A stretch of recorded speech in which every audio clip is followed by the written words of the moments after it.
Goes just a bit deeper underneath your skin to your sebaceous glands. Oh god, that sounds so fancy.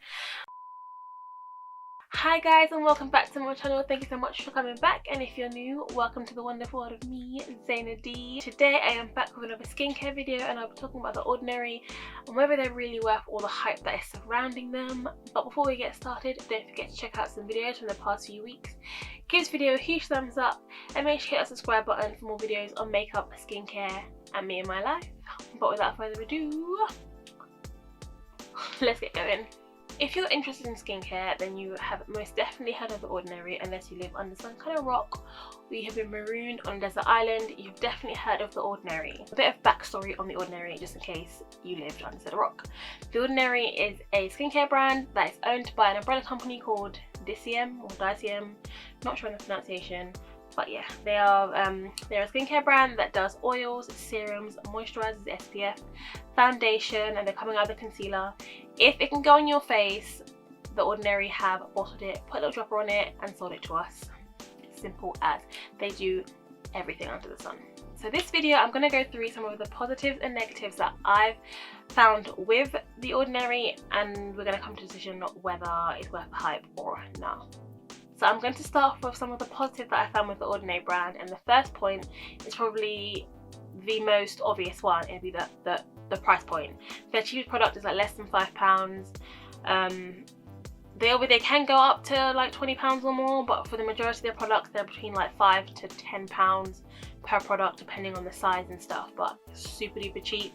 Because when things are really cheap, you think, oh my gosh, the quality of these ingredients might not be good, like the manufacturing process, like the labor that goes into it, like what's going on. However, that's not the case with The Ordinary, and that leads me into my second point when it comes to their ingredients. The Ordinary is a brand that are very transparent about their ingredients. There are no frills, no bullshit kind of company when it comes to their ingredients.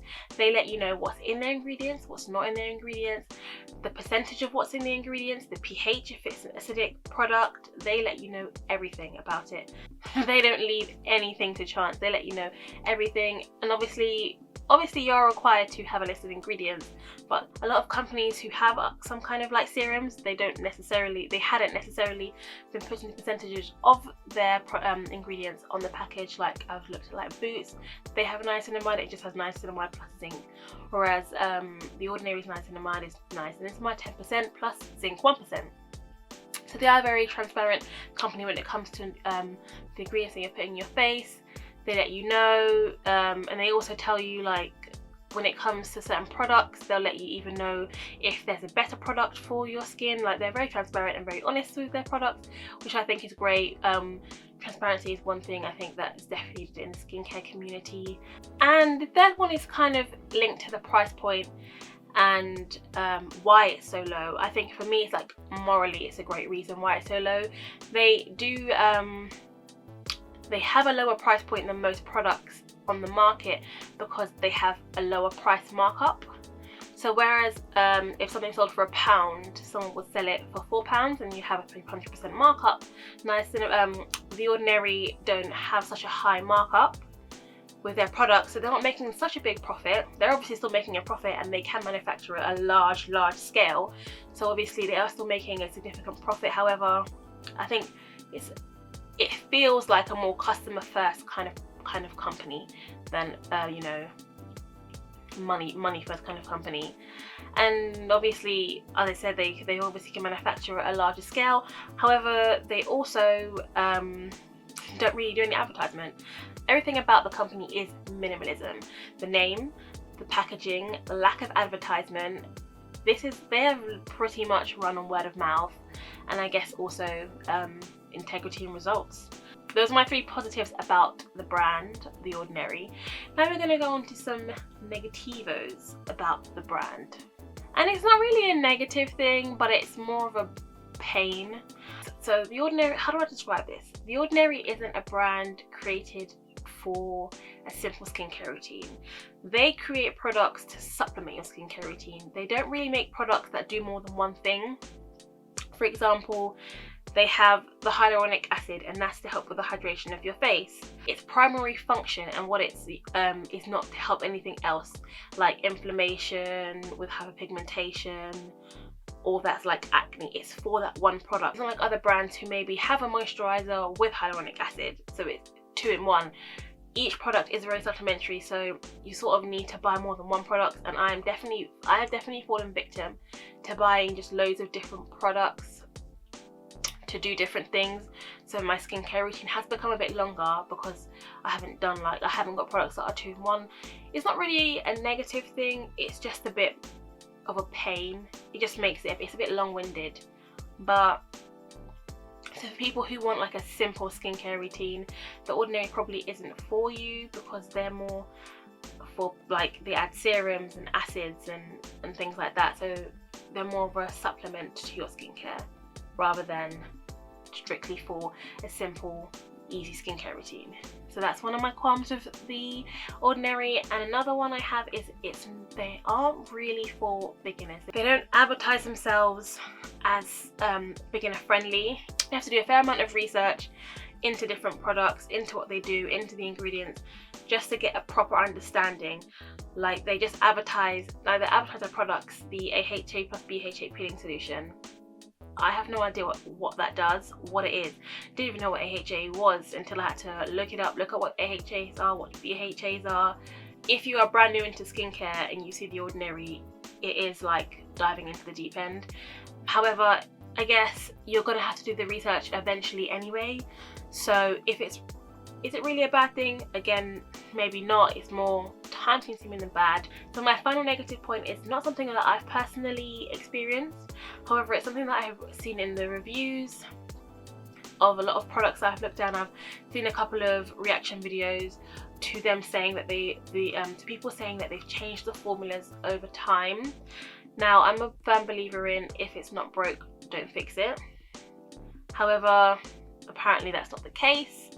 People have said with a couple of their products, for example, the salicylic acid, that it did wonders for them, it did wonders for their skin was like glowing, it was great, and then they bought X amount of bottles, then on the next bottle they bought, their face had a negative reaction to it. And I just believe if something is working for your customers, then surely you should just keep it the same, no? But they have put a warning on their website now saying that they do change their formula over time to keep up with the innovation, blah blah blah. So I guess enough people haven't probably complained about this the formula change, and so now they're just covering their own back. I'm hoping it's not something that I experience with any products that I use. So fingers crossed, they don't change the formulas drastically, or if they do, my skin doesn't have a horrible reaction to it. But it's a bit of a shame considering people love the products and most of the reviews are like excellent, that, you know, you go and change it up on us. So we have 3 negative and 3 positive things. I personally think that the positive things outweigh the negative things by like a lot, because the only really negative thing for me is the formula change, and I haven't personally experienced it. It's just things I've done on my research. So for me, 100% The Ordinary is definitely worth the hype.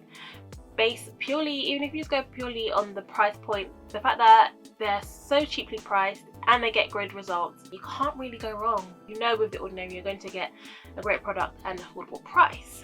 So I have a fair few amount of Ordinary products, so I'm going to pick my top 3 and basically tell you why I think you should buy them. So in no particular order, we're going to start off with the hyaluronic acid. I've definitely done a video on my top skincare products and the hyaluronic acid was in there. If you haven't seen that, go and check it out. It will be here and there'll be the link down below. This is great for people with dry skin, 100%. If you've got dry skin, great. I have dry cheeks, especially in the winter right now. My skin is wreaking havoc. It doesn't quite know what to do with itself. I haven't got my winter skincare routine down pat, but my face, the dryness of my face, I'm managing to keep under some kind of control. I definitely think that the hyaluronic acid is helping. I have combination skin, so my T-zone can get very oily. This it just helps to regulate the oil production, and I've definitely noticed that my T-zone is less oily throughout the day. I used to be able to fry an egg on my forehead. Now it wouldn't cook as much. So definitely top 3 for sure. My second product would be this bad boy, AHA 30% plus BHA 2%. Again, this is in my top 5 skincare routine, but for the people who haven't watched that video, rude.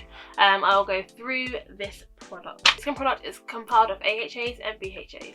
AHAs are alpha hydroxy acids, and they are like lactic acid and glycolic acid, and they work to exfoliate the skin and sort of, I don't want to say burn, but like melt away any dead skin cells. So the scientific part is they sort of break the bonds between the skin and allow dead skin cells to vamoose, vanish, be gone, and it leaves your skin with a smoother appearance and feel, so hence you get a glowy complexion.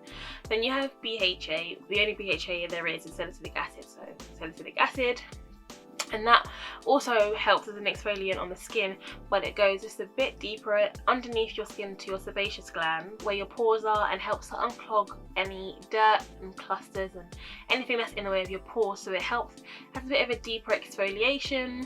The concentration of this product is incredibly high. It's 30% AHA, 2% BHA. So this is not an everyday kind of product. The maximum, I think, percentage is no more than 2% AHA on your face if you want to use it on a daily basis, and this is 30% AHA. So this is a once a week thing for 10 minutes only, and you wash it off your face, and honestly it works wonders. I recommend it to a friend. I'd even recommend it to an enemy, because that's how much I believe in the product. And my third product, I don't actually have that product in the Ordinary brand. It is the niacinamide 10% Flash Zinc 1%. I did have it in the Ordinary brand, but it fell from my cabinet and it broke in my sink, so I'm using the Revolutions one. I personally don't think I like the formula of the Revolution brand. Don't know, my skin is just not really taking to it as well. For me, the Ordinary version is better. So we'll go through some of the key bits of niacinamide. So for me, like I am someone who struggles with like acne scars and spot scars and stuff. Like I got one on my chin, I had some on my forehead, and since using the niacinamide, I've definitely noticed that my skin complexion is becoming a bit more even. If I have spots and then they leave a scar, I use the niacinamide as like a spot treatment on it, and I notice within a week it starts to go away a lot faster than it used to by itself. And obviously, you know, as your skin starts aging from the age of 20, and as like from 25 onwards, it goes downhill. So it's only going to go downhill for me apparently. Helps to reduce the appearance of wrinkles and fine lines and any damage done by the sun. So it's a great product, and it's also good for inflammation and helping reduce the appearance of redness. Like when I do get like a massive spot and I don't want to like pick it and stuff, I will use niacinamide, as I said, as direct spot treatment. Obviously I don't really suffer from the redness but I would assume if I wasn't black I'd see some redness. But yes, those are my top 3 products. I love all the products that I have here. The glycolic acid gets honorary mention, but I think I talk about that in my top 5 products to be fair. So again, go check it out, plug in that video like no tomorrow. So we have concluded that the Ordinary is most definitely worth the hype, and I will personally continue to use them in my skincare routine throughout 2021 and probably into the far future, God willing. But as always, thank you guys so much for watching, and if you enjoyed this video, don't forget to give it a huge thumbs up, and if you use the Ordinary brand, drop some comments down below on your favourite product. I will of course be back next week with some other videos, so make sure you have hit that subscribe button and turn the notification bell on so you know when I post those videos. Make sure you have a great week, and I will see you in my next video. Peace. Mwah.